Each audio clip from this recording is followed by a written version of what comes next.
Pessoal, sejam bem-vindos a mais uma aula de Geometria Analítica e Álgebra Linear. Vamos, depois de 2 semanas aí meio conturbadas, sem grandes volumes de aula, agora a gente vai tentar recuperar um pouco o tempo perdido. E a gente vai fazer hoje, então, uma primeira aula, que eu espero que não seja tão longa assim, sobre um tipo importante de decomposição de matrizes, que é chamado de decomposição de valor singular. Então a gente vem estudando nas últimas aulas, a gente passou um bom tempo falando sobre autovalores e autovetores, a gente viu as restrições de quanto que a gente conseguia aplicar as propriedades de autovalores e autovetores. E ainda no capítulo de autovalores e autovetores a gente falou sobre matrizes positivas definidas, uma classe importante de matrizes, né? Então, como que a gente conseguiria identificar quando uma matriz era positiva definida e tal, tá? Então, a decomposição de valor singular é uma extensão, é uma aplicação desses tipos de coisa com muita utilidade prática, tá? Então, a decomposição de valor singular a gente está falando aqui porque ela tem diversas aplicações práticas em coisas muito importantes, como processamento de imagens,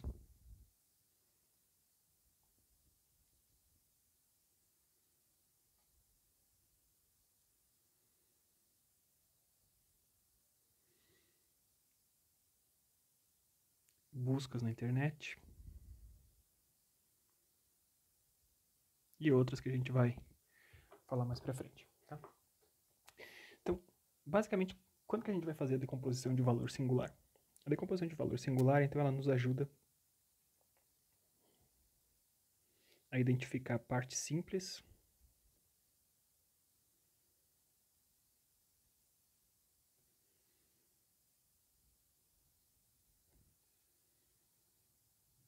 e quando eu digo de partes simples, eu estou falando matrizes de posto 1, lembrando coisas que a gente viu há um bom tempo atrás, né? Voltem lá atrás e relembrem que é um posto de uma matriz, o que eu estou falando quando eu digo isso, tá? Então, quando a gente utiliza a decomposição de valor singular, a gente identifica dentro de uma matriz qualquer, que pode ser do tamanho que a gente quiser, matrizes gigantescas com milhões e milhões de elementos, a gente identifica quais são as partes simples, as partes de posto 1, que dominam, vou botar entre aspas aqui, mas a gente poderia até tirar as aspas, tá? Que dominam o comportamento geral da matriz.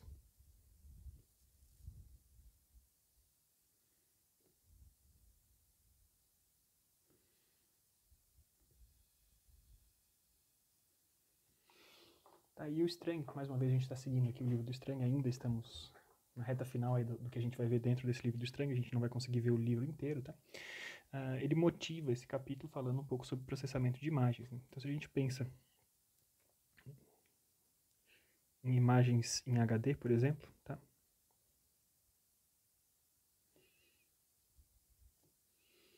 A gente tem, então, imagens que são muitas vezes matrizes, né? A gente pode pensar uma imagem como uma matriz que armazena os valores de cores de cada um desses pixels, tá bom? Então, se a gente tiver um sistema de armazenamento de imagens, que é um sistema bastante comum de armazenamento de 3 cores diferentes, da combinação de 3 cores de vermelho, verde e azul, a gente consegue criar qualquer outra cor, tá? E para armazenar cada uma dessas cores, a gente geralmente usa, sei lá, 8 bits, tá? Então, quando a gente tem 8 bits, a gente consegue fazer no sistema binário, né? Cada bit ele pode ter valores 0 ou 1. E quando eu tenho 8 bits, então, eu tenho então 8 janelinhas onde eu armazeno zeros ou uns.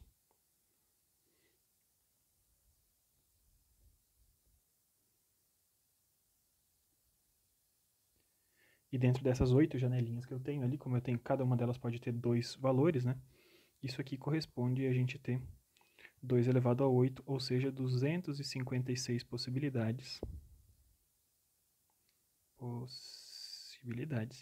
para cada uma dessas cores. Tá? Então, se eu tenho 3 cores diferentes, cada uma com 256 possibilidades, a gente consegue ter uma definição bastante grande de cores. Tá? Então, se eu usar 8 bits para cada cor, e eu tenho então cada pixel, cada pontinho de luz de uma tela, né? Com 3 cores. E numa imagem HD, eu tenho então uma imagem 1080 por 1920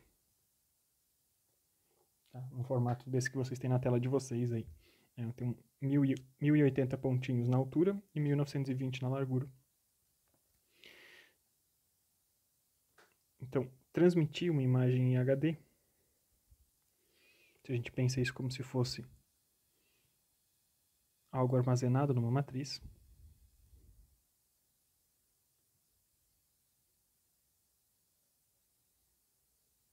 transmitir alguma coisa como essa, né? A gente tem, se a gente tem um vídeo, né, por exemplo, eu tenho 24 imagens por segundo que eu tenho que transmitir.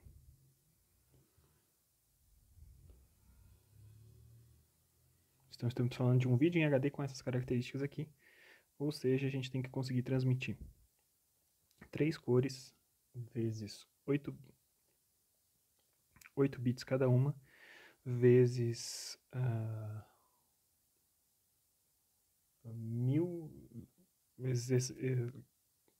1080 vezes 1920, né, são o número de pontos dessa matriz, vezes 24 bits, e a gente faz essa conta aqui, tá? Só deixa eu abrir aqui com uma calculadora, só para a gente mostrar o tamanho, a quantidade de bits que a gente transmite por segundo.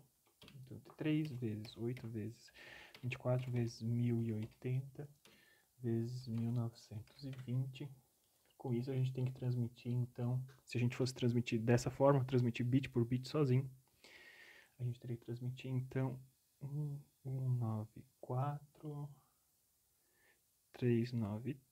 600 bits por segundo. Tá? Então, 1.194.393.600 bits por segundo. E por melhores que sejam as redes, isso aqui é inviável, tá? Então, o que a gente precisa fazer a gente precisa de algoritmos de compressão de imagem.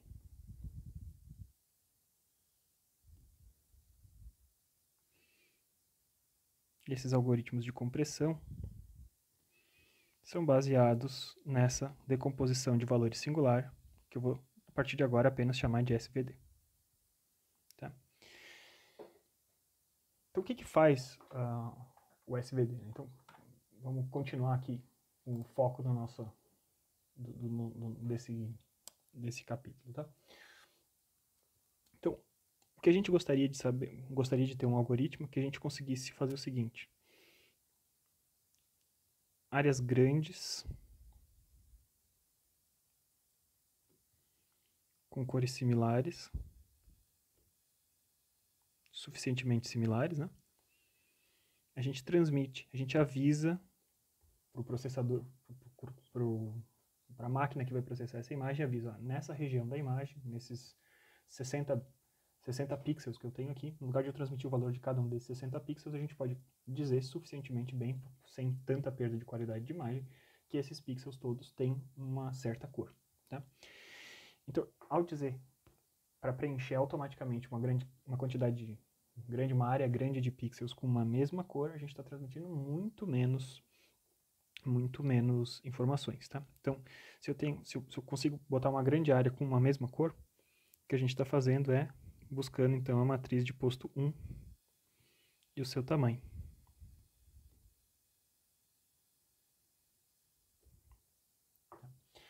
E esses algoritmos de compressão, então, eles vão ter que identificar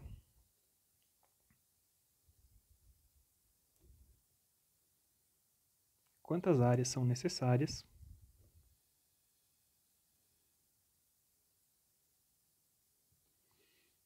para que a perda de qualidade da imagem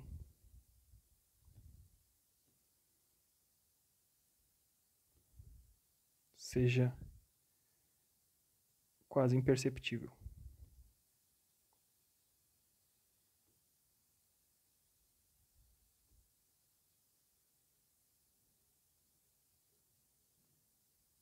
Tá? Então, eu não vou conseguir perceber diretamente. Muito bem, então, só para a gente entender o que são essas áreas grandes com cores similares, tá? Vamos ver aqui o que seriam essas imagens de baixo posto, né, ou de posto 1, geralmente. Tá? Então, por exemplo, se a nossa matriz, se eu tivesse na nossa tela uma região que tivesse, sei lá, 6 por 6 pixels,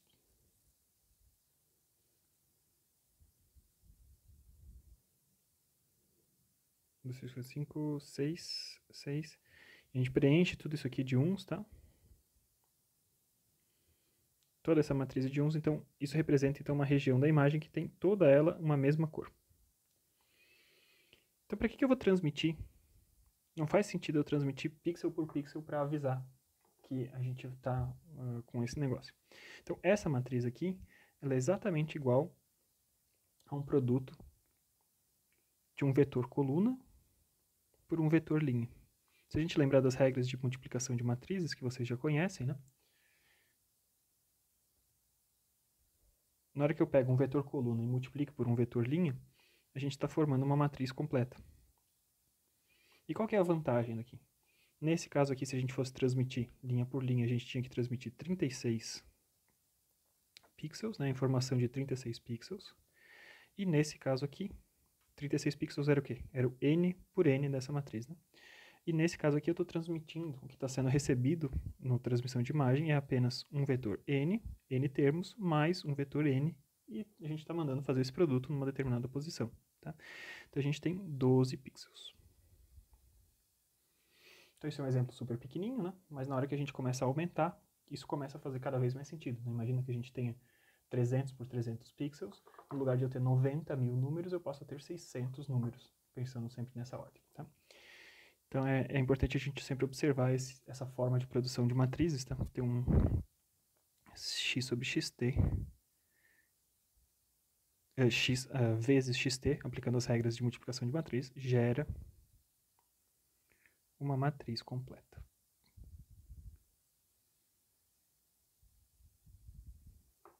Tá bom? Então, mostrando aqui apenas para um tipo de exemplo quando eu tenho uma única cor, mas isso não é aplicável apenas quando eu tenho uma única cor. Daí um outro exemplo que o Strang pega, por exemplo. Tá? Então eu tenho exemplos aqui, né? O que eu estou falando são exemplos de transmissões de imagem de baixo posto. Um segundo exemplo, se a gente pensa, agora na época das Olimpíadas, né, pensando em bandeiras. Tá? Então, digamos que essa matriz A tem um determinado padrão.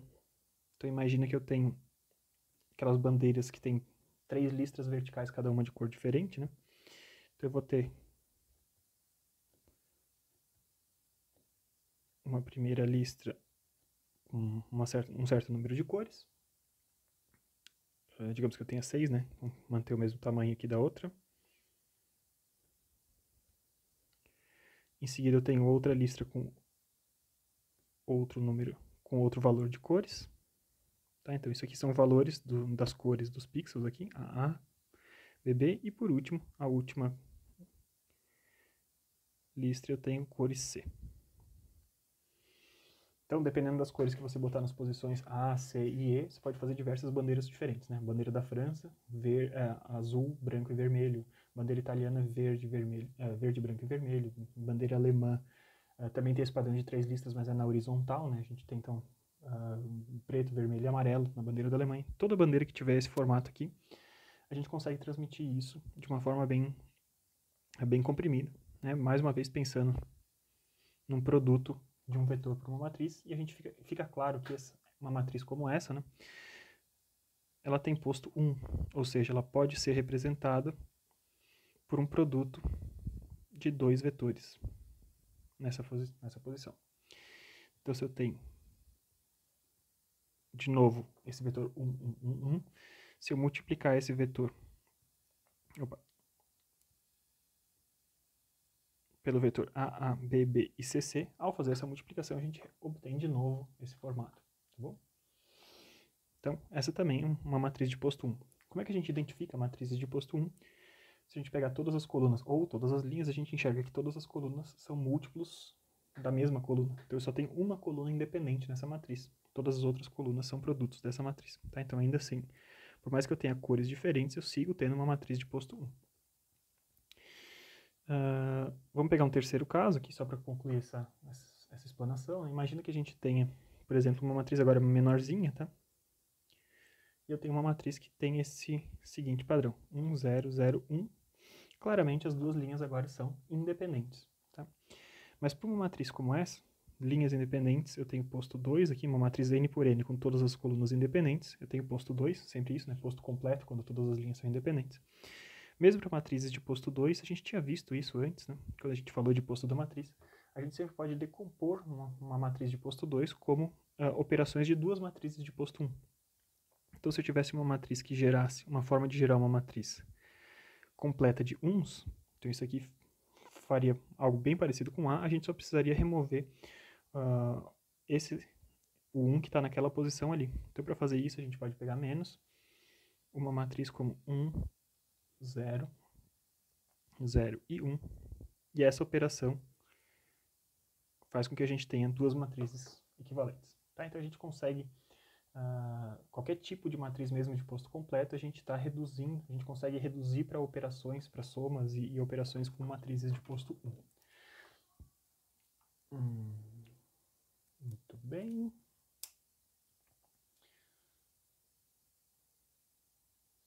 Isso tudo faz muito sentido, né, quando a gente começa a ter matrizes de maior tamanho, tá? Então, estou mostrando para vocês matrizes de posto 1, matriz de posto 2, mas matrizes relativamente pequenas. Mas vocês têm que pensar que para as coisas que a gente está aplicando, como eu tinha exemplificado para vocês, né, matrizes, imagens HD, ou buscas na web e tudo, a gente tem matrizes que têm milhões e milhões e milhões de elementos, e, portanto, isso passa a fazer cada vez mais sentido, né? À medida que a gente não passa mais a transmitir N por N informações, e a gente passa a transmitir uma série, né? Então eu tenho uma sequência, um certo número T, de N mais N dados. Tá? Então, à medida que o N vai crescendo, esse carinha aqui, ele é muito menor que o outro quando o N cresce bastante. Tá bom? Então, como é que a gente consegue fazer essa decomposição? Né? Então, eu estou falando para vocês que utilizar esse tipo de decomposição, decomposição do valor singular, permite que a gente faça isso, que a gente identifique as partes mais importantes dessa matriz e comprima essas coisas. Né? Então, como eu tinha comentado com vocês, a decomposição de valor singular tem muita relação, o depende, né? Para a gente falar de decomposição de valor singular, a gente tem que ter falado já de autovalores e autovetores. Quando a gente tinha falado de autovalores e autovetores, a gente tinha destacado que autovalores e autovetores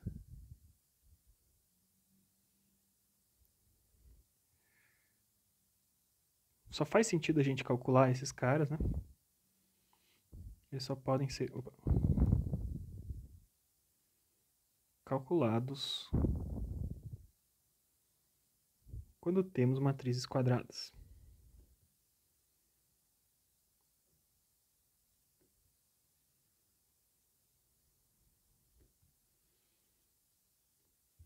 Eu estou falando para vocês que o primeiro exemplo que eu dei ali foi um cálculo de uma decomposição de valor singular para uma matriz que não era quadrada, que era uma matriz retangular, uma imagem que tinha 1080 linhas por 1920 colunas. Então, a decomposição de valor singular aplica autovalores e autovetores, mas ela pode ser aplicada para qualquer tipo de matriz.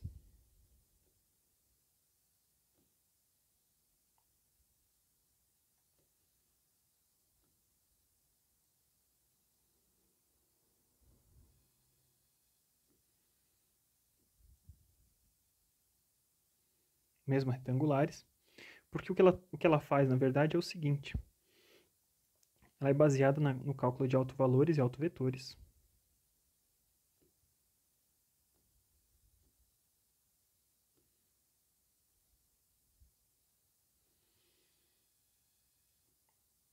De uma matriz A vezes a transposta dela mesma e A transposto vezes A. Então, sempre que a gente tem uma matriz qualquer e a gente multiplica pela transposta dessa matriz, isso a gente já tinha visto também as teorias disso, A vezes A transposto. Então, essas duas matrizes ali, A vezes A transposto e A transposto vezes A, são matrizes simétricas.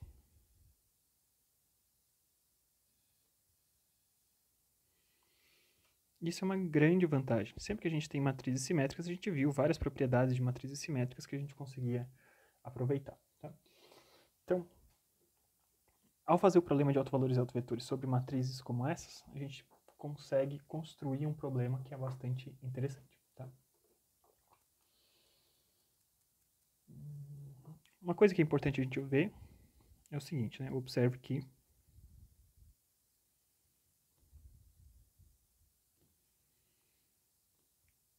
se A é retangular,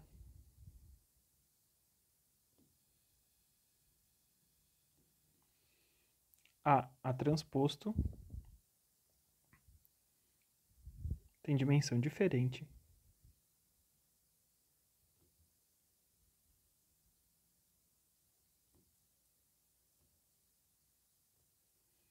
de A transposto vezes A.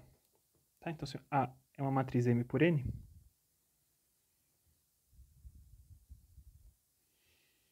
então quando eu pego A transposto vezes A, eu vou ter uma matriz que é N por M, multiplicada por uma matriz M por N. A gente contrai os M's e o resultado é uma matriz N por N. Por outro lado, quando eu pego A transposto, a gente vai ter uma matriz M por N por uma matriz N por M, e a gente tem, então, uma matriz M por M. Tá? Então, sempre que A é retangular, esses dois caras têm tamanhos diferentes. Muito bem, muito bom, muito bem.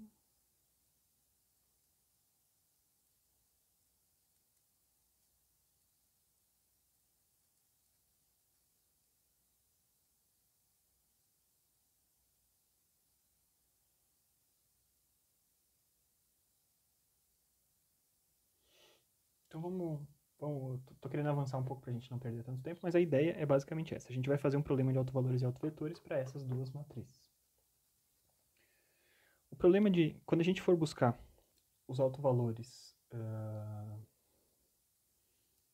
na SVD, a gente vai chamar, os autovalores vão ter nomes especiais, né, porque eles estão, cada grupo desses autovalores está vindo de uma determinada matriz, tá? Outra coisa que é importante que a gente vai utilizar, a gente vai achar os autovalores dessas matrizes e a gente vai ortonormalizar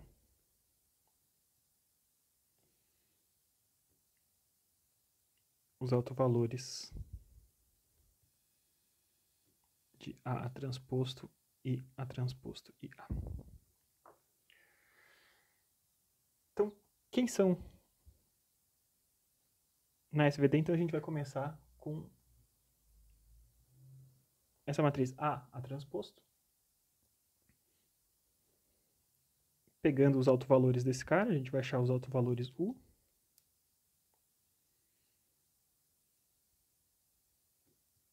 autovetores, desculpa, né? Não tem como ortonormalizar um autovalor. Ortonormalizar um autovetor, óbvio.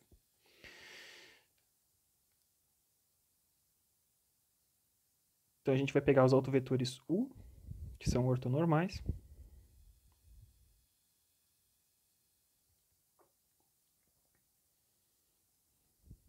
que são...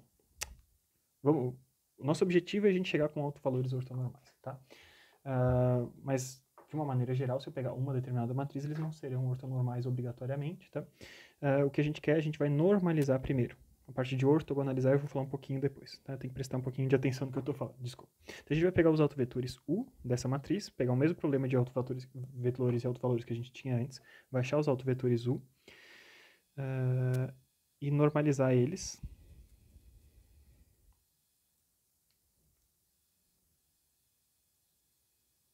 Ou seja, eles têm comprimento 1, né, o módulo de cada um desses autovetores é 1.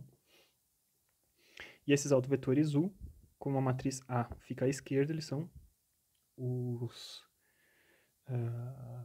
vetores singulares, talvez a tradução não seja perfeita, tá? São os vetores singulares à esquerda. A gente vê em qual posição que está a matriz A não transposta, tá? E a gente vai definir se ele está à esquerda ou está à direita. Da mesma forma, se a gente pegar A transposto vezes A, agora a matriz A está à direita, a gente vai chamar esses autovetores de V, eles são normalizados. De novo, comprimento unitário. E a gente vai chamar esses carinhas, esses V's, de vetores singulares à direita. Tá? Então, vamos pegar um exemplinho aqui, né? Vamos pegar aquela matriz que eu tinha mostrado antes, matriz 1, 1, 0 e 1. Vamos construir, então, A transposto vezes A. A transposto vezes A, pego essa matriz A, transponho, põe ela multiplicando à esquerda. Fazendo esse produto, a gente vai chegar na matriz 2, 1, 1 e 1. Se eu fizer, então, A vezes A transposto, pego essa matriz, pego a transposta e multiplico, a gente vai chegar na matriz 1, 1, 1 e 2, e a gente observa que ambas matrizes, como tem que ser, são simétricas. Tá? Então a gente consegue achar quem são os autovalores dessas matrizes, tá? Pegando esses caras aqui, os autovalores à direita, autovetores à direita, a gente vai primeiro achar os autovalores. Os autovalores dessas matrizes são...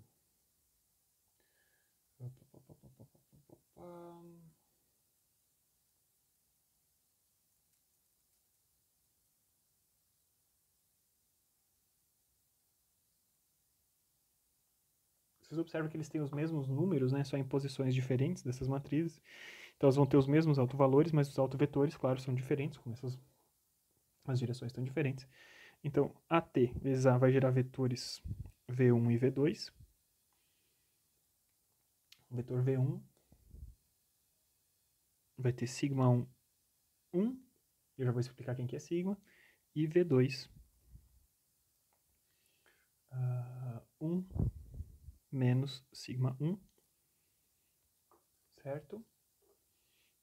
Tudo isso, todos eles têm que ser normalizados, tá? Porque o sigma é um cara que está relacionado aos autovalores.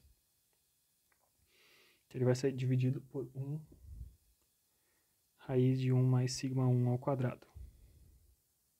Tá? E os vetores us são o 1, de novo 1 dividido por raiz de 1 mais sigma 1 ao quadrado, vezes 1 sigma 1, e o U2, de novo,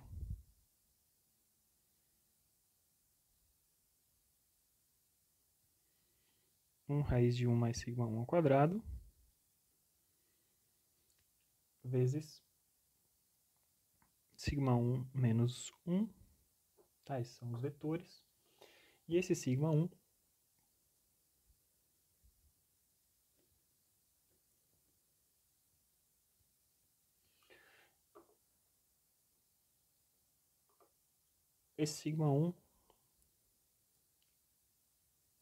vai ser igual a raiz quadrada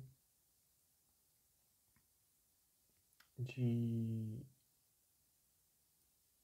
lambda 1. E se eu tivesse um sigma 2, seria a raiz quadrada de lambda 2. Tá? Então, se eu fizesse o problema de autovalores e autovetores dessas matrizes, a gente teria achado os lambdas 1 e 2, e a gente faria, então, tirava a raiz quadrada desses dois caras, a gente chegaria nesses valores de sigma 1 e sigma 2. E com isso, né, quem são essas matrizes? Né, a gente vai recompor essas matrizes com uma matriz de posto 1. Se vocês olharem quem vale sigma 1 e sigma 2, sigma 1, se vocês fizessem a conta, 3 mais raiz de 5 dividido por 2. E sigma 2 é 3 menos raiz de 5 dividido por 2. Tá? Então, sigma 1 é maior do que sigma 2. Tá? Lambda 1 é maior do que lambda 2. Tem um está somando o número ali em cima e o outro está subtraindo. Tirando a raiz desses caras, sigma 1 é maior do que sigma 2. Então, como esse sigma 1 associado ao primeiro autovalor é maior do que sigma 2, ele domina o outro vetor, tá? Então, observe que sigma 1 é maior do que sigma 2. Então, a gente pode dizer que o sigma 1 está dominante sobre o sigma 2. Então, se eu quiser substituir essas matrizes por uma matriz de posto 1, né, transmitir uma única matriz, se eu quiser transmitir apenas essa matriz esquecendo os outros, a gente vai inserir um determinado erro, a gente ignora o sigma 2, transmite apenas o que está relacionado com o sigma 1, e a gente vai aproximar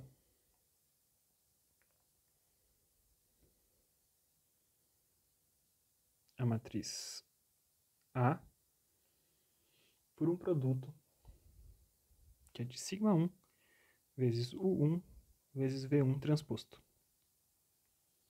Com isso, a gente constrói aquela matriz naquele formato que eu tinha mostrado para vocês, de um vetor em pé vezes um vetor deitado. Pegando esses vetores U1 e V1 multiplicados por esse sigma 1, a gente vai chegar numa aproximação dessa matriz A.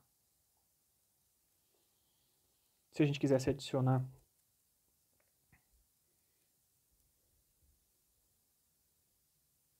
se eu quisesse transmitir sem perdas, ou seja, sem aproximação,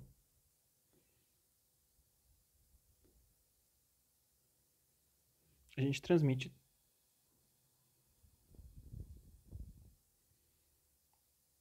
todos os sigmas, né, todos os sigmas I que a gente tiver numa matriz, nesse caso apenas o sigma 2, e nesse caso, então, a gente somava, então, o A seria igual, então, sigma 1 vezes 1V1 transposto, mais sigma 2 U2V2 transposto. Com isso, a gente está transmitindo a matriz inteira, tá? E escrevendo isso em forma de matrizes, o que a gente tem, então, é nas colunas os vetores U1, U2, multiplicado por uma matriz que tem zeros, exceto nas diagonais. Então, eu tenho sigma 1, sigma 2, 0 e 0. E tudo isso multiplicado por uma matriz que tem os V's nas linhas. Então, a gente está... Mais uma vez, fica claro que o que a gente está propondo aqui é uma fatoração dessa matriz.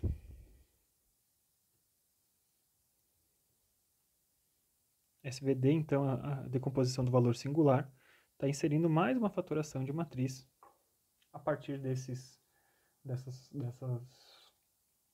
decomposições que a gente está fazendo, baseadas em decomposições de autovalores e autovetores dessas matrizes simétricas A transposto vezes A. Tá? Muito bem. Quando a gente tivesse uma matriz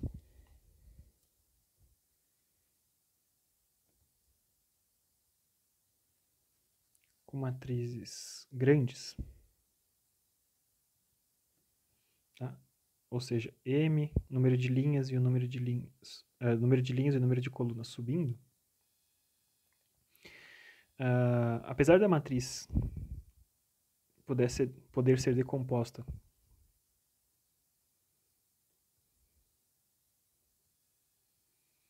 de forma completa, recuperando todos os valores principais que a gente está querendo, que a gente consegue transmitir todos os autovalores e autovetores de A transposto e A transposto vezes A. Quando as matrizes são grandes,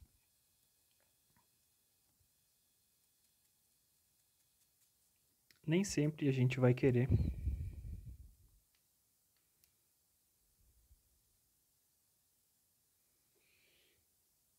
queremos recuperar a matriz completa.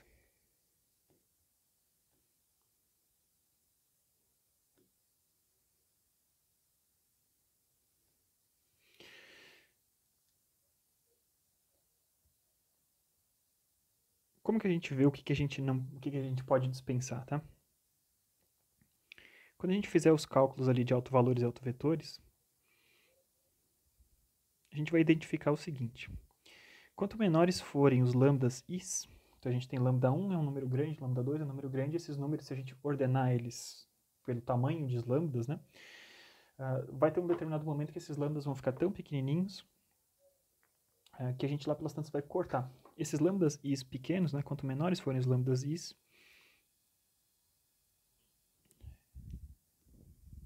menor é a influência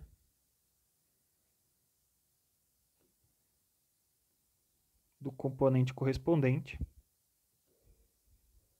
que seria o quê? Lambda i vezes o i vezes vi transposto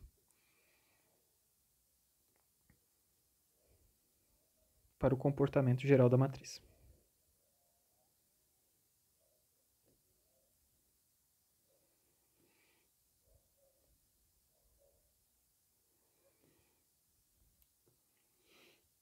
Então a gente vai escolher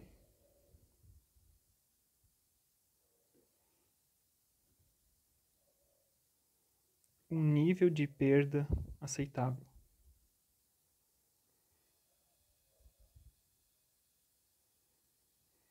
E desprezar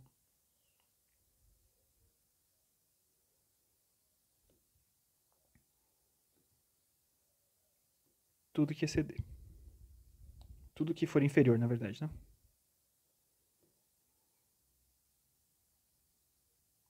Então, naquele exemplinho pequeno, né, a gente conseguiria ver como esse lambda 1 e o lambda 2,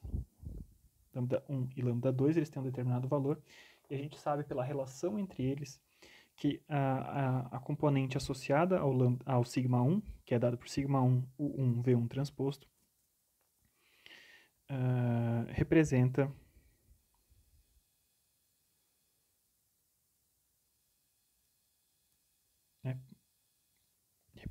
erro máximo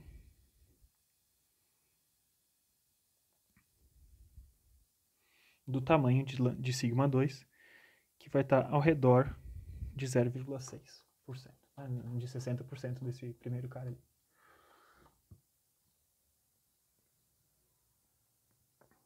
Tá? Então esse erro aqui vai estar na ordem de 0,6, que é a ordem do sigma desprezado. Então é bastante erro para uma matriz pequena, né? Claro, a gente tem apenas duas matrizes ali que a gente precisa transmitir. Mas sempre que a gente sempre pode ordenar esses sigmas, fazer a ordem certinho desses sigmas e definir.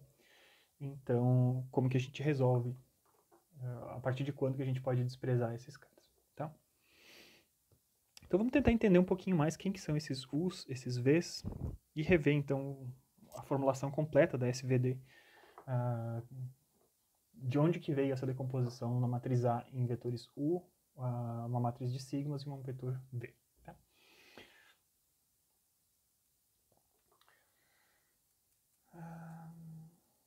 Então, para a gente fazer isso, né, a gente tem que refletir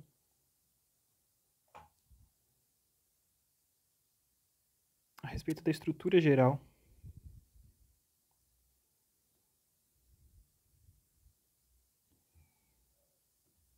da decomposição do valor singular. Então a gente vai falar das matrizes e das bases que a gente está inserindo. Tá? Quando a gente faz a decomposição da SVD dessa forma, tá?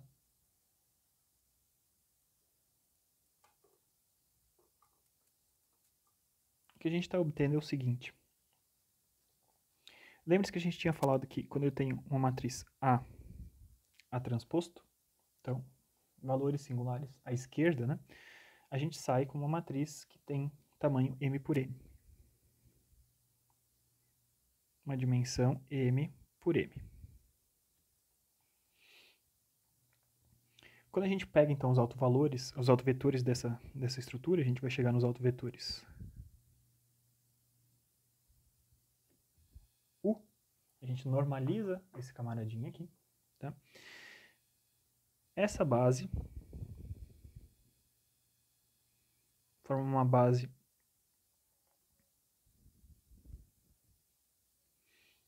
ortonormal do espaço coluna de A. Lembre-se, A é uma matriz M por N, cada uma das colunas tem M componentes. Então, quando eu tenho vetores que têm M componentes, o que a gente está achando, então, é uma base ortonormal do espaço coluna de A. Então, na hora que eu parto de... Esses vetores, então, são M por M. Uma parte desses vetores, a gente vai ter, então...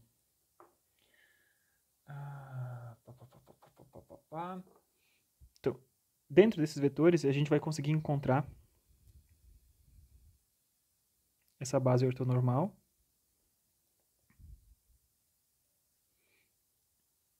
Desse espaço. E dentro desses vetores U também, como eles também têm a dimensão correta, a gente também vai buscar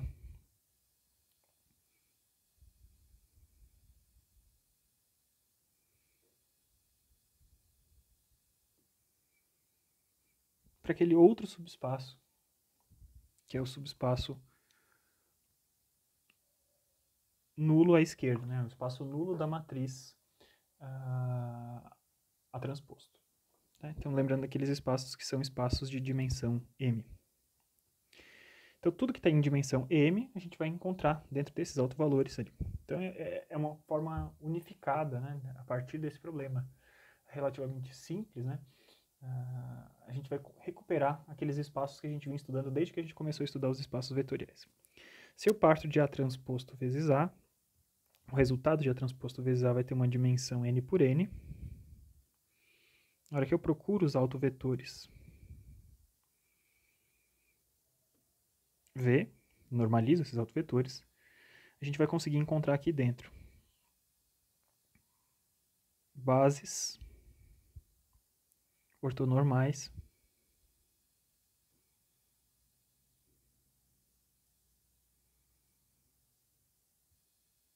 do espaço linha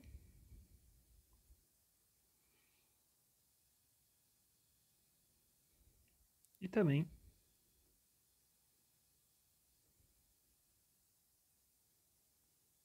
uma base ortonormal do espaço nulo de A. Então a gente está fazendo essa unificação das diferentes partes da nossa disciplina, né? A gente vai enxergar isso um pouquinho mais para frente. Então a gente está falando basicamente de uma escolha de bases. Tá?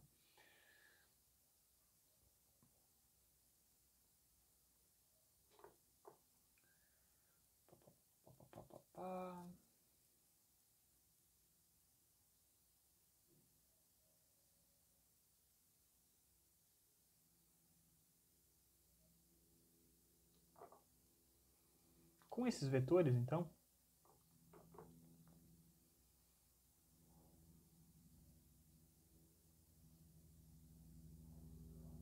a gente consegue construir essa decomposição de matrizes singulares, a decomposição de valor singular, em forma de matriz, que nem eu tinha falado, botando esses U's em colunas e V's em linhas, a gente consegue recuperar essas descrições que a gente tem. Tá? O importante da gente enxergar é uma coisa aqui.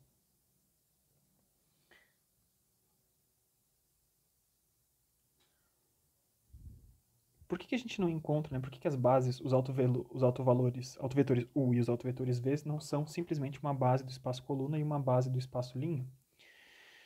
Porque muitas vezes essas matrizes, a matriz A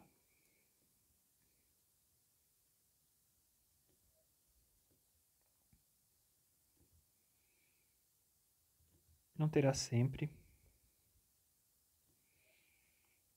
posto completo, como a gente tinha visto antes, né?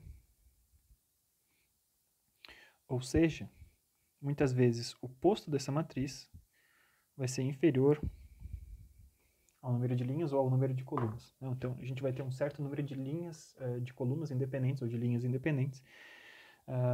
Então, ele vai ser sempre ou menor ou igual, tá? Mas muitas vezes ele vai ser menor. Ele vai ser exclusivamente menor. Então, quando a gente tem um posto incompleto, essa matriz tem posto menor do que o número de linhas e o número de colunas, né? A gente sabe que quando isso acontece,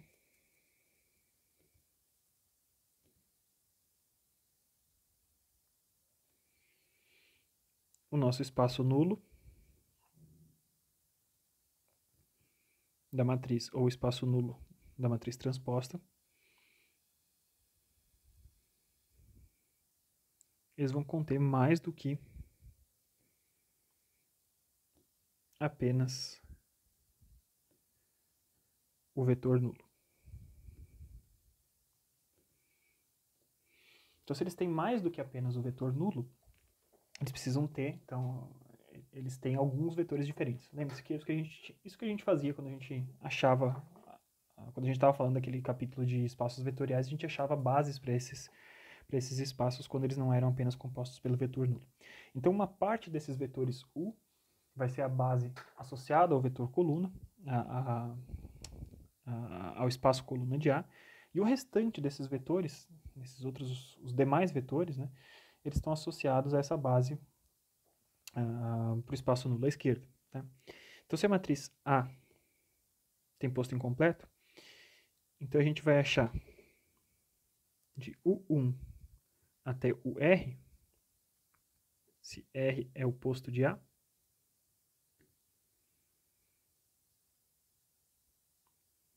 de U1 até o R, os primeiros R vetores são a base para o espaço coluna. E quando a gente tem de o R mais 1 até o M, esses são os vetores que são a base para o espaço nulo à esquerda, o restante desses vetores. Da mesma forma, se a gente pega de V1 até VR, essa é a base para o espaço, a linha dessa matriz, e a base para o espaço nulo dessa matriz é de VR mais 1 até Vn. Tá, então, dentro desses conjuntos, na hora que eu achei esses vetores, eu consigo separar certinho quais são os vetores do espaço coluna e os vetores do espaço nulo. Tá? Muito bem, então com esses vetores aí, na verdade o que está acontecendo, a gente está diagonalizando. Tá?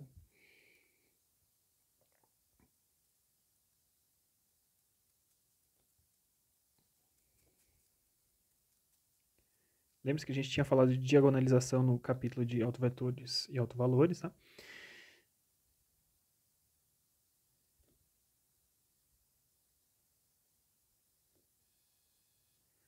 No seguinte sentido, então se eu pego A e multiplico por um desses vetores V1, pela decomposição de valor singular, a gente tem esse camarada aqui. Isso vale para todos os outros, tá? Então A2 vai ser sigma 2V2, tá? AV2, desculpa, vai ser igual a sigma 2U2 e assim por diante. A gente tem até o AVR é igual ao sigma R UR.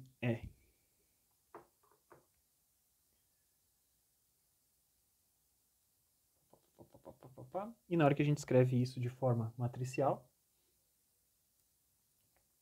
então o que a gente tem é A aplicado a uma matriz que tem os V's até VR nas colunas. Isso aqui vai ser igual a uma matriz que tem os U's nas colunas.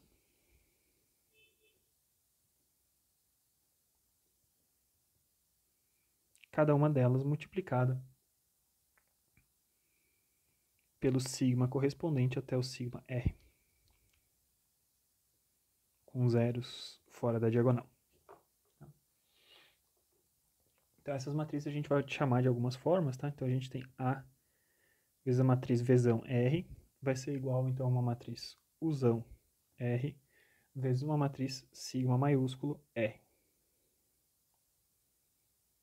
Então o posto da matriz, a partir do posto R da matriz, a gente recompõe essa matriz a partir de uma matriz como essa.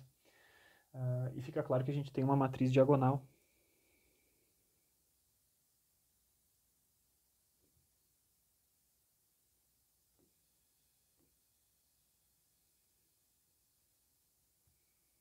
contendo os sigmas i's de 1 até R, e esses sigmas i's são os valores singulares que a gente está falando. Tá?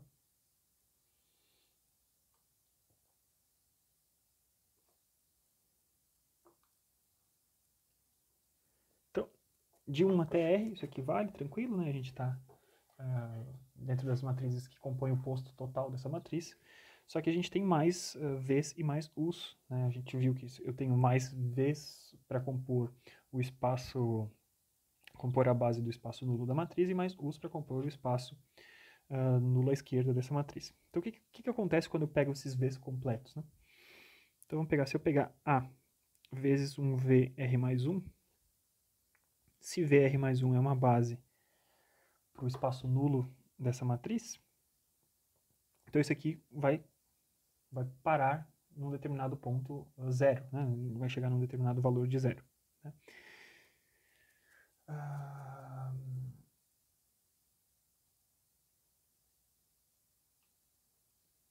Ou seja, isso aqui seria a mesma coisa que eu ter um determinado sigma r mais 1. Se a gente interpretasse o sigma r mais 1 como valendo zero, eu poderia continuar escrevendo sigma r mais 1 vezes o r mais 1.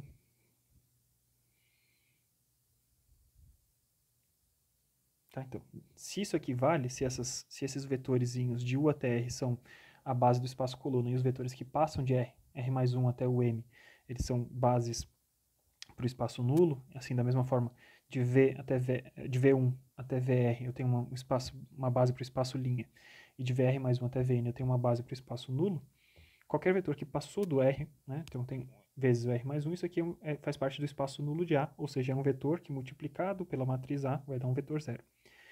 Ou seja, se eu simplesmente pego o V completo, se o meu V tem, então, V1, V2, VR mais 1 até o Vn, né? Desculpa. E eu pego o meu U da mesma estrutura, o 1, o 2, o R mais 1, o M. Basta que eu pense, então, na minha matriz sigma como sendo composta da seguinte forma. Eu tenho sigma 1, sigma 2, até o sigma R, e depois eu tenho zeros nas diagonais. E fora das diagonais eu sempre tenho zeros, tá? Então, com essas matrizes aqui todas, a gente percebe que eu posso escrever, então, o A simplesmente como uma matriz U vezes sigma vezes V transposto. Porque ao fazer essa multiplicação, isso aqui vai ser exatamente igual a U1 vezes sigma 1 vezes V1 transposto, mais apenas os termos que vão até R. Porque os demais termos, quando a gente passou de R, quando foi para R mais 1, esses sigmas zeros acabam matando todo mundo que tem ali ao longo do caminho. Então a gente vê que essa decomposição aqui é uma decomposição totalmente válida, né? O que está escondido dentro dessa decomposição aqui?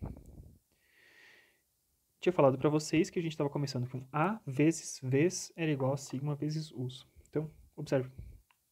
Se eu tinha A vezes um V e eu tinha U vezes uma matriz sigma, para eu jogar esse V para o outro lado, eu estou multiplicando pela transposta dessa matriz, pela inversa dessa matriz, né? Estou multiplicando por V na menos 1 do outro lado. Então está implícito nesse cara aqui que V na menos 1, se eu olho para esse camaradinho aqui, eu descubro então que o sigma V, então V transposto é exatamente a V na menos 1, e isso só acontece, tá? V transposto é igual a V na menos 1, isso acontece porque V é ortogonal. A gente já tinha usado isso várias vezes, né, quando a gente falou sobre matrizes, sobre ortogonalização de matrizes. Essa propriedade de matrizes ortogonais é uma propriedade bastante importante. É uma propriedade que nos permite escrever a matriz inversa como se fosse simplesmente a matriz transposta. Isso acelera muito e barateia muito o custo desses camaradas aqui. Tá? Muito bem.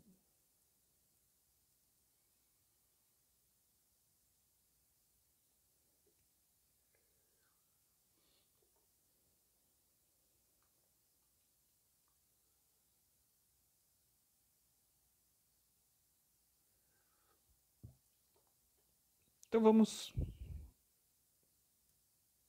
olhar para essas decomposições aqui e ver se isso aqui faz sentido, tá?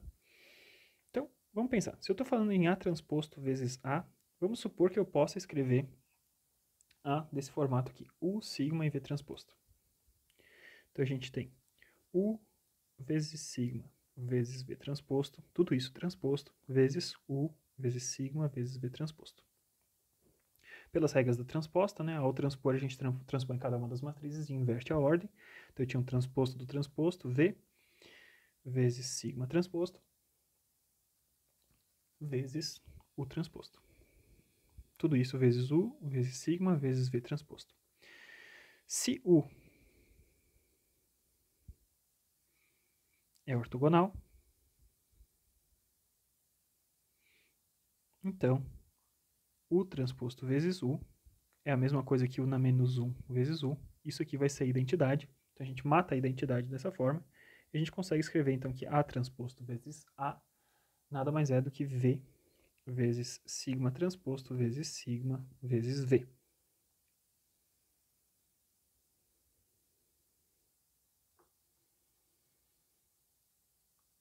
Certo?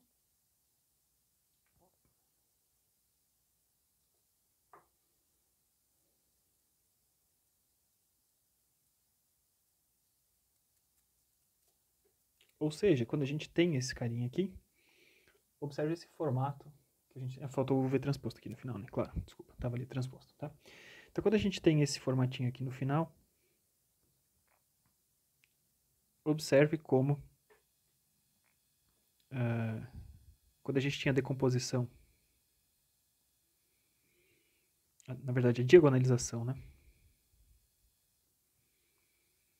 Via autovalores, a gente chegava no seguinte: qualquer matriz que tivesse sido decomposta, vamos chamar a matriz de B, né? Se eu tivesse decomposto ela em seus autovalores e autovetores, a gente tinha visto que a gente podia escrever isso dessa forma. Certo? Então, se eu podia escrever isso dessa forma, tá? Vamos tentar comparar esses dois formatos, tá? E a gente consegue perceber o seguinte: como A transposto vezes A é simétrico,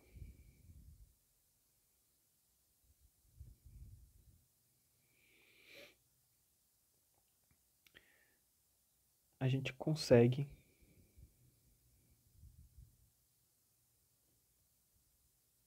autovetores ortogonais e a gente consegue, portanto, chegar em um X,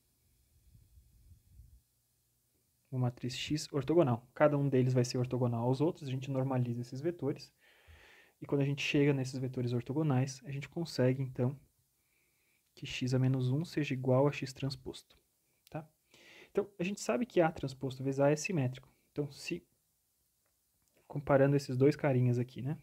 Se eu botar no lugar de B, uma matriz B, se eu botar A transposto A, comparando esses formatos, a gente vê que essas matrizes têm o mesmo formato. E a gente observa, então, que V deve ser uma matriz de autovetores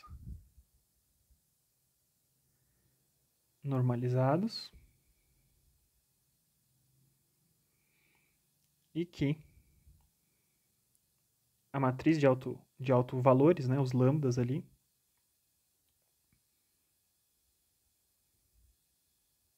é igual a esses caras aqui.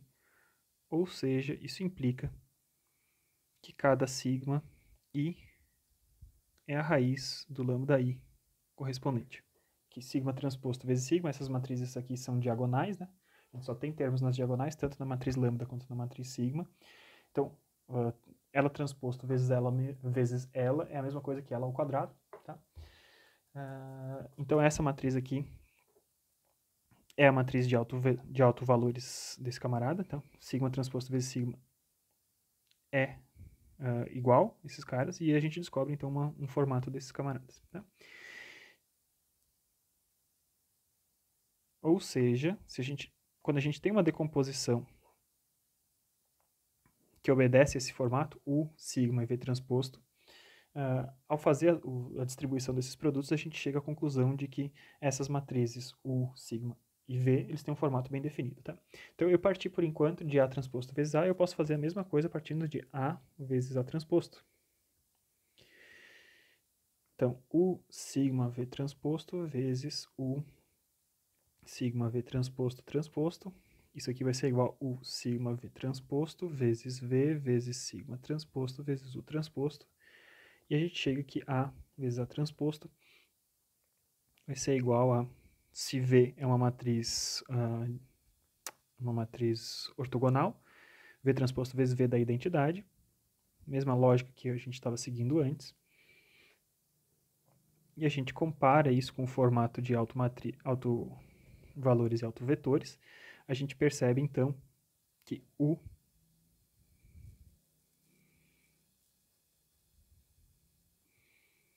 é uma matriz de autovetores normalizados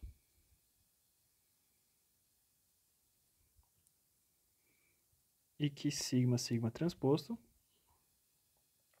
vai ser igual à matriz de autovalores dessa matriz A transposto.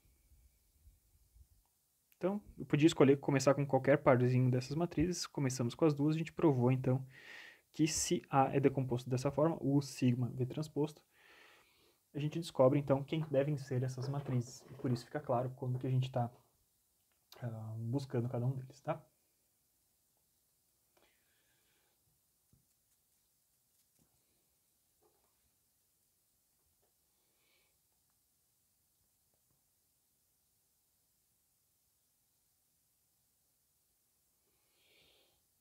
Muito bem.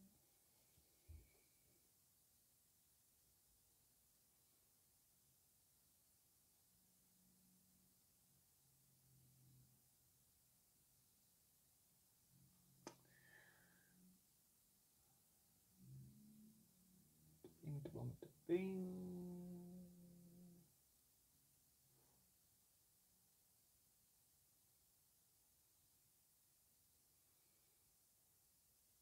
Então vamos pegar mais um exemplo, né? Então a gente já mostrou mais ou menos qual que é a forma, por que a gente está falando de problemas de autovalores e autovetores das matrizes A transposto e A transposto vezes A.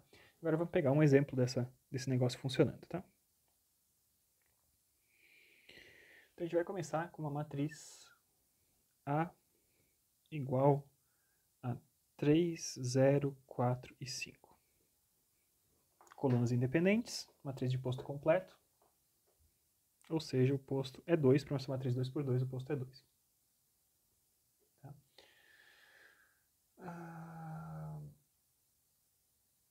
Muito bem.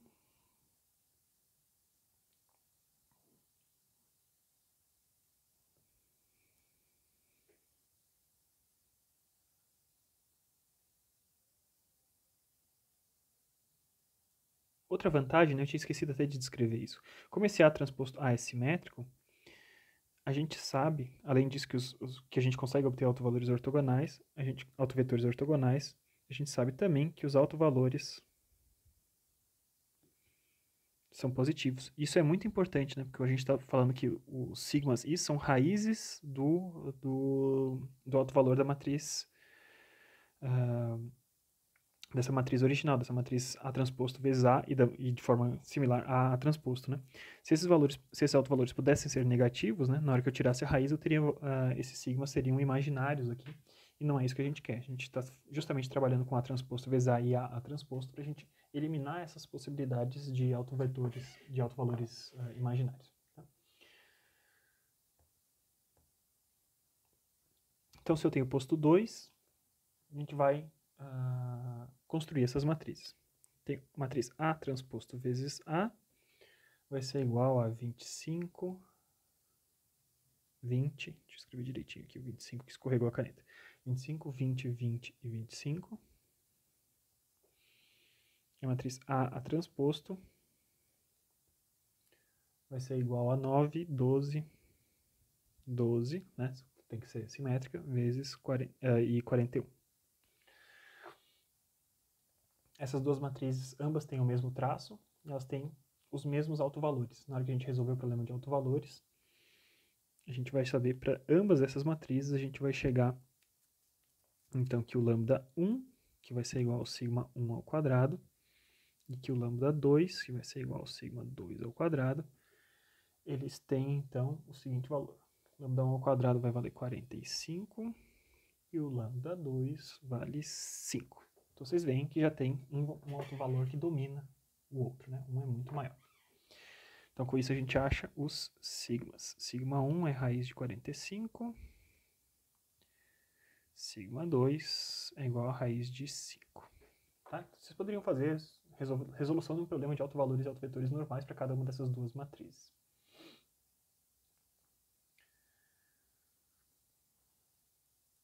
Uma coisa que a gente já observa, tá?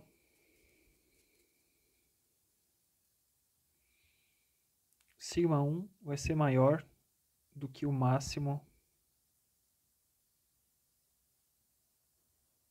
lambda I, tá?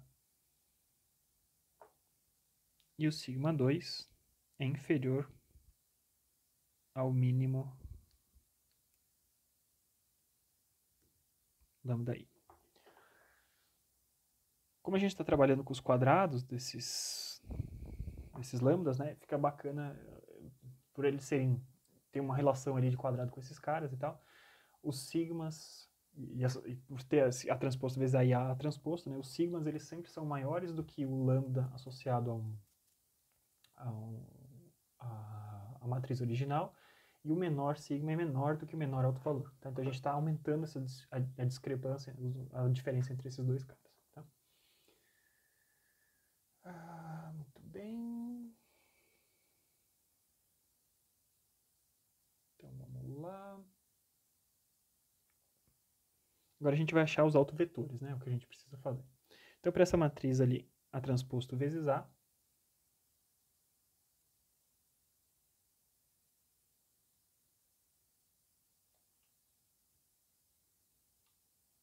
a gente vai achar quanto é que valem esses autovetores.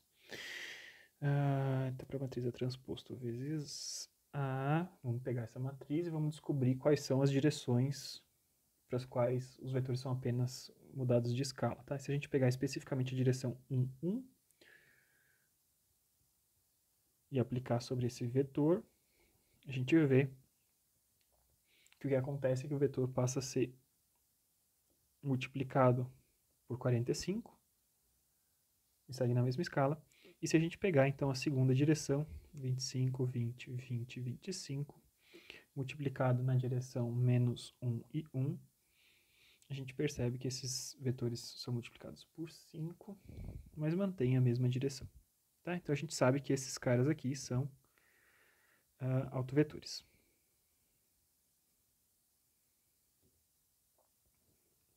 Como eu estou falando de A transposto vezes A, estou falando dos autovetores VIs.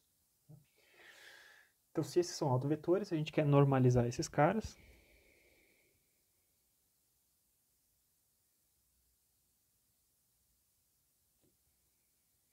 Para normalizar os VIs, a gente divide pelo comprimento, né? Esses dois vetores têm comprimento raiz de 2. Então, a gente chegou, então, no V1 vai ser 1 dividido por raiz de 2, né? Esse fator que multiplica 1. E o V2 vai ser 1 dividido por raiz de 2, que multiplica menos 1. Para cada um deles, né, a gente pode sempre... Como é que a gente pode encontrar os UIs?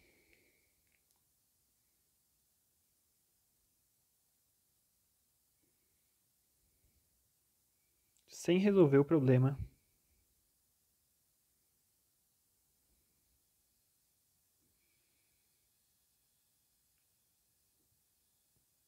dos autovetores de A transposto, seguindo aquela relação que a gente já tinha utilizado antes, que A vezes o I vai ser igual a sigma I, A vezes VI, desculpa, vai ser igual a sigma I vezes o I. Então a gente pode sempre pegar A vezes VI e dividir pelo sigma I, e a gente descobre quanto é que valem esses camaradinhos. A vezes VI dá um vetor e a gente divide o comprimento desse vetor pelo sigma I. E é possível provar que esses UIs construídos dessa forma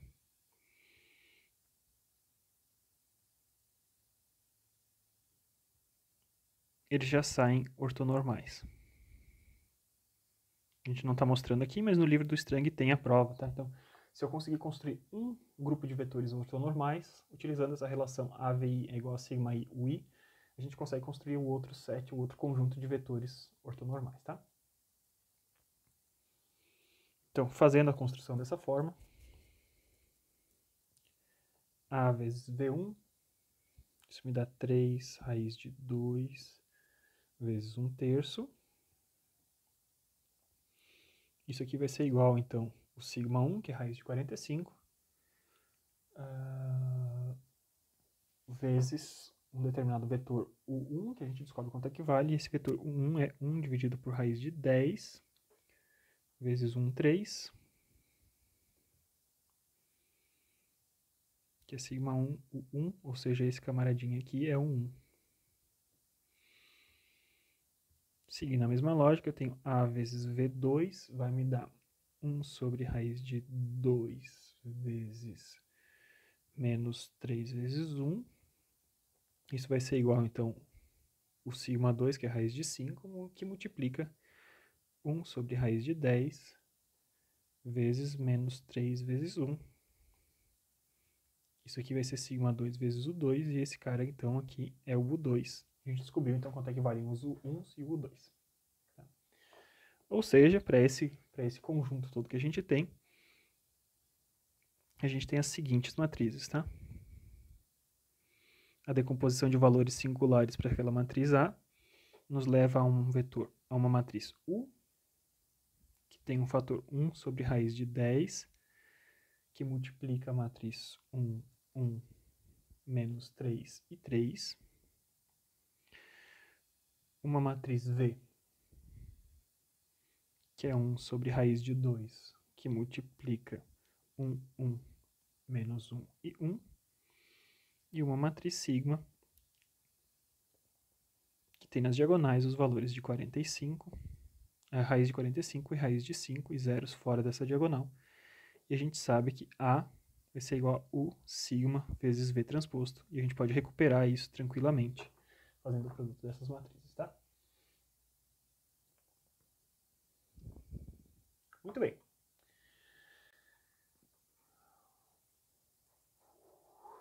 Algumas vantagens, algumas observações sobre a decomposição de valores singulares. Quando a gente tem pequenas variações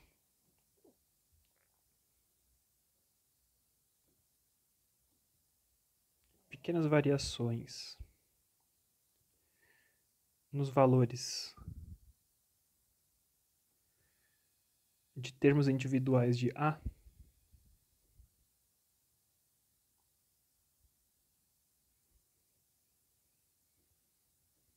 esses caras podem gerar grandes variações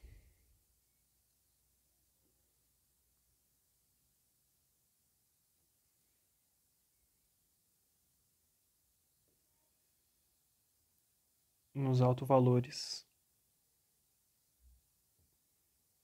e autovetores.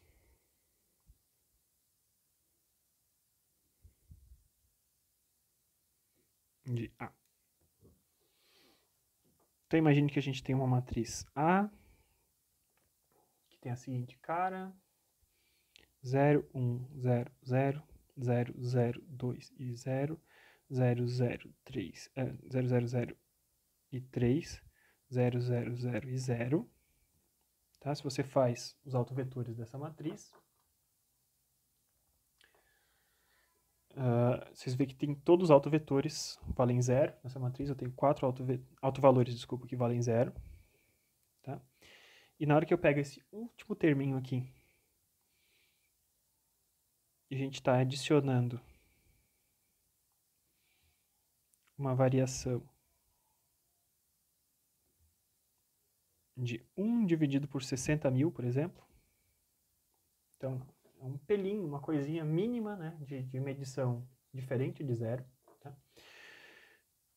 Então, é a mesma matriz, e no lugar desse um terminho ali, no lugar de ser 0, ele tem 1 sobre 60.000, que é algo super pequenininho. Tá? Esses autovalores, eles mudam completamente. Eles passam a ser 1/10, o valor imaginário I dividido por 10, menos 1/10 e menos I dividido por 10. Observem como a diferença é gigantesca. Tá? Por outro lado, se a gente pegar os valores singulares dessa matriz, né, os sigmas, tá?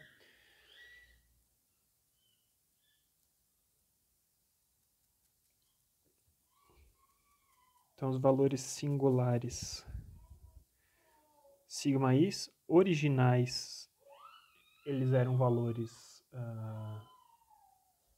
3, 2, 1 e 0.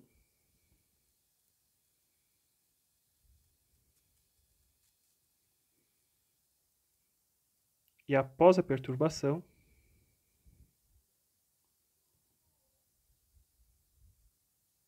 esse 1 sobre 60.000 naquele último termo, tá? Esses sigmas passam a ser a 3, 2, 1 e 1 sobre 60.000. Como a gente já tem essa intenção ao usar a decomposição de valores singulares, de eliminar coisas que têm valores singulares pequenos, né?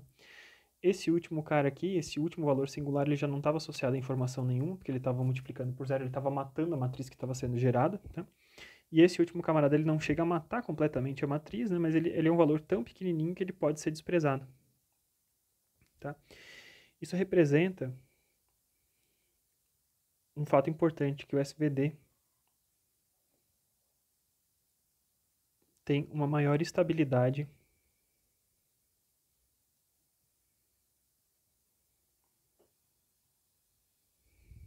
que os autovalores de A originais, tá? Então, eles são muito mais estáveis no sentido de não explodir por pequenas variações de medições. Isso é muito importante porque a gente tem, sempre que a gente está tratando de matrizes associadas a fenômenos físicos, né, a gente sempre tem incertezas de medição de algumas coisas. Então, eu estou medindo alguma coisa para o qual eu não tenho 100% de certeza naquilo que está sendo medido, eu posso ter pequenas flutuações, né, dentro de uma margem de certeza. Dentro dessa pequena margem de certeza, se eu estiver apenas utilizando os autovalores da matriz original, a gente não tem garantia de estar com alguma coisa muito estável nas coisas. Na verdade, a gente vai chegar num valor que pode variar muito fortemente para qualquer pequena flutuação de medição. Quando a gente faz a decomposição de valores singulares, a gente está mantendo a cara geral da matriz, por mais que a gente tenha pequenas flutuações, né, de pequena dimensão em alguns elementos, a cara geral da matriz é bastante bem representada por esses valores singulares e nos permite escolher exatamente as coisas que representam o grosso dessa matriz, né, a parte mais importante dessa matriz. Tá? Muito bem.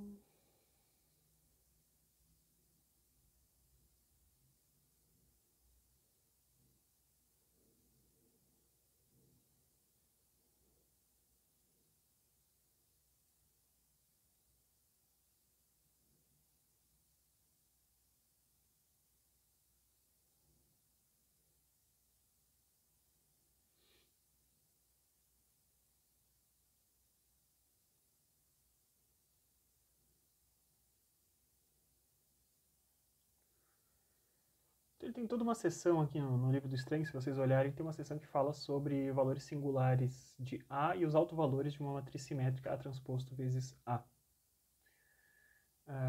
Fazendo paralelo entre esses dois caras, né, a gente consegue ter alguns insights sobre o que representam cada um dessas situações que a gente tem, tá? Eu vou pular um pouco essa parte porque a gente não quer fazer aulas muito longas, né, nessa parte de decomposição de valores singulares. É importante que vocês saibam como que esses caras funcionam, mas a gente não precisa saber cada um dos detalhes. Se vocês quiserem saber como é que esses caras funcionam, né, é importante vocês podem explorar um pouquinho mais esses camaradas, tá?